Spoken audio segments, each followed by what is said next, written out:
दोस्तों, supreme court ने प्रधानमंत्री के डर को सच कर दिया है। सुप्रीम कोर्ट ने मोदी के चयन पर सवाल खड़े कर दिए हैं। दोस्तों, चौंकाने वाली बात नहीं है, लेकिन लोकतंत्र को जिंदा रखने के लिए सुप्रीम कोर्ट ने चुनाव आयुक्त की नियुक्ति पर सवाल खड़े कर दिए हैं। और दोस्तों, सुप्रीम कोर्ट ने मोदी जी की चालाकी को भी पकड़कर उनकी इतनी जल्दबाजी पर चुनाव आयुक्त की नियुक्ति पर संविधान के पन्ने पलट दिए हैं। सुप्रीम कोर्ट ने क्या क्या टिप्पणी की है प्रधानमंत्री के इस नियुक्ति पर, आइए जानते हैं। वीडियो को अंत तक जरूर देखिएगा। और दोस्तों, चैनल आप तक देश की बड़ी खबरें बताता रहे, उसके लिए इसे आपकी सपोर्ट की जरूरत है। तो चैनल को ज्यादा से ज्यादा शेयर करें और सब्सक्राइब भी करें। स्वागत है आपका देश नीति में।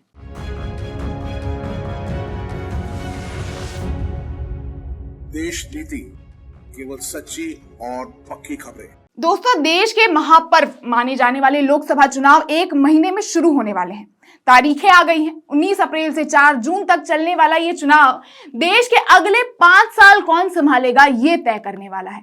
ऐसे में इन चुनाव पर नजर रखने वाले, या कहीं जो इन चुनावों में मतदान को गिनकर चुनाव का नतीजा उजागर करने वाले चुनाव आयोग पर सुप्रीम कोर्ट ने अपनी चिंता व्यक्त की है।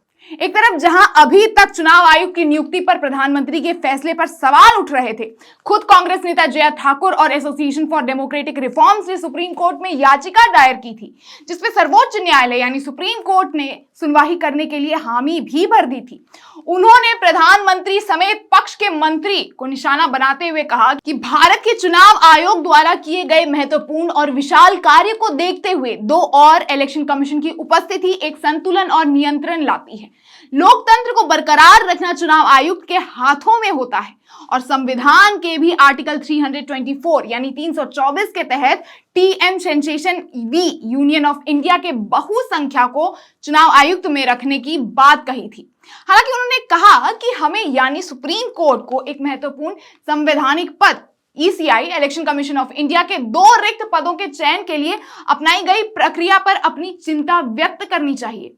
यानी ऐसे चुनाव में जनता तक, यानी आपके और मेरे तक चुनाव आयुक्तों के लिए जो भी नियुक्ति के लिए जो भी नाम प्रस्तावित होंगे, जो भी नाम होंगे, जो 250 नाम इस बार प्रधानमंत्री ने विपक्षी को बताया था, वो नाम हम तक भी पहुंचाने होंगे और उसके बारे में भी बताना होगा कि उनका इतिहास क्या रहा है, कहां कौन कैसे काम किया गया है, उसके बारे में भी बताना होगा, ताकि इस चुनाव में किसी भी प्रकार का पक्षपात ना हो पाए। जैसा कि ये रूल जो बना है 2:1 का, जिसमें प्रधानमंत्री समेत एक विपक्ष के नेता और एक पक्ष के नेता मिलकर चुनाव आयुक्त की नियुक्ति करेंगे, उसमें कई तरह के पक्षपात का आरोप जैसा कि लग भी रहा है।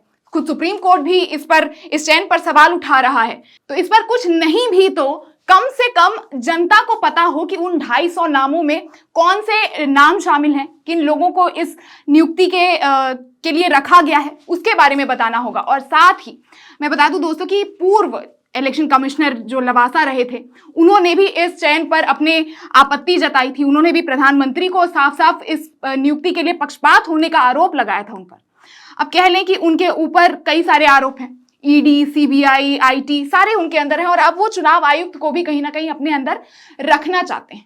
ऐसे में दोस्तों, सुप्रीम कोर्ट ने 18/1905 LL 29-23 अधिनियम का उल्लेख किया, जिसमें वो बताते हैं कि इस अधिनियम की धारा में 5 संभावित उम्मीदवारों की नियुक्ति की गई है, जिसमें वो इस चुनाव आयुक्त की नियुक्ति में उन्हें सबसे पहले यह प्रतीत होता है कि 2 रिक्त पदों के लिए 10 संभावित उम्मीदवारों को शॉर्टलिस्ट किया जाना चाहिए था।